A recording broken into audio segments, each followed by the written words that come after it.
లేకపోతే మరొకరితో ఎవరితోనైనా మాట్లాడాలంటే రికమెండేషన్ కావాలా. కానీ రికమెండేషన్ అవసరం లేనటువంటి విషయం ఏంటంటే ప్రార్థన. దేవునికి ఎవరు రికమెండేషన్ అవసరం లేదు. డైరెక్ట్గా దేవునితో మాట్లాడగలిగిన కృప మనుషులకు ఇచ్చాడు. ఎందుకు అంటే ఆయన మనల్ని తన స్వరూపమందు తన పోలిక చొప్పున ఆయన నిర్మించుకున్నాడు కాబట్టి. స్తోత్రం కలుగును గాక. అందుకే మనుషులు దేవునితో డైరెక్ట్గా మాట్లాడగలిగిన కృప ఉంది, కానీ ఆ కృపను పొందుకోవట్లేదు.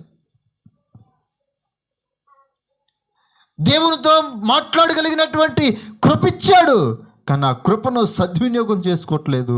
ఆ కృపను వాడుకోలేనటువంటి స్థితిలో ఈ రోజున మనుషులు జీవిస్తూ ఉన్నారు. ప్రియ దేవుని బిడ్డ,